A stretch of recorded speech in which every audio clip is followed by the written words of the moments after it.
মায়ের গর্ভে নয়, মানব শিশুর জন্ম হবে যন্ত্রের ভিতর, এমন ধারণা কয়েক বছর আগেও ছিল কল্পনার বাইরে। বিশাল গবেষণাগারে রেখে দেওয়া হাজার হাজার কাচের গোলকের মধ্যেই তৈরি হবে মানব সন্তান। এমনই এক অবাককর তথ্য জানিয়েছেন ইয়েমেনের মলিকিউলার বায়োটেকনোলজিস্ট হাশেম আল ঘাইদি। সারা বিশ্বের সেরা গবেষকদের নিয়ে গ্রাউন্ড ব্রেকিং সায়েন্টিফিক রিসার্চ প্রায় 50 বছরেরও বেশি সময় ধরে গবেষণা করে অবশেষে সফলতা পেতে যাচ্ছেন। বিশেষ ব্যবস্থায় শিশু জন্মের এই গবেষণার নাম দেওয়া হয়েছে অ্যাক্টোলাইফ।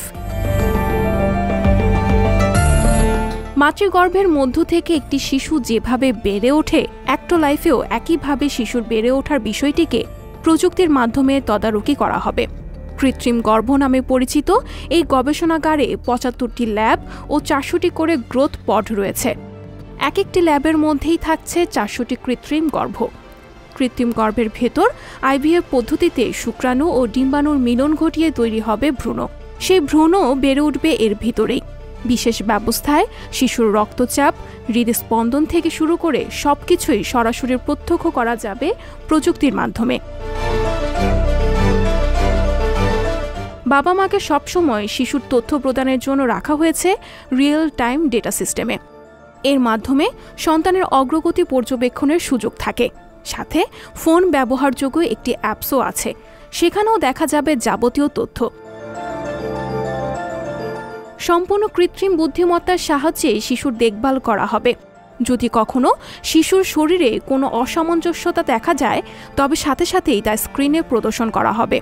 ভ্রূণ থেকে শিশু পরিপূর্ণ হয়ে গেলে একটি বোতামে চাপ দিলেই কৃত্রিম গর্ভ থেকে বের হয়ে যাবে শিশুটি। আল ঘাইলি দাবি করেছেন, প্রতি বছর পৃথিবীতে লক্ষ লক্ষ নারীর মৃত্যু হয় সন্তান প্রসবের সময়। শারীরিক ও পারিপার্শ্বিক বিভিন্ন জটিলতাকেও মৃত্যু ঘটে অনেক নবজাতকের। এই সমস্যাকে সমাধান করতে অ্যাক্টোলাইফ পদ্ধতি বেশ কার্যকরী বলেও জানিয়েছেন তিনি। এছাড়া বাবা মা চাইলে তাদের সন্তানকে ইচ্ছেমতো গুণাগুণ, গায়ের রং, উচ্চতা, শারীরিক গঠন থেকে শুরু করে সবকিছু ঠিক করা যাবে জন্মের আগেই। তবে কৃত্রিমভাবে জন্ম নেওয়া শিশু নিয়ে রয়েছে নৈতিক জটিলতা। জন্মের আগে একজন মানুষকে গবেষণায় বস্তুতে তৈরি করা ও সারা জীবন গবেষকদের দেওয়া বৈশিষ্ট্য নিয়ে তার বেঁচে থাকা বেশ সমালোচনার জন্ম দিয়েছে। তাছাড়া প্রকৃতির ঊর্ধ্বে গিয়ে মানবদেহে জিনগত পরিবর্তন আনা বিবর্তন ও মানবজাতি দুয়ের জন্যেই হুমকি হতে পারে। সানজিদা শম্পা, সংবাদ প্রকাশ।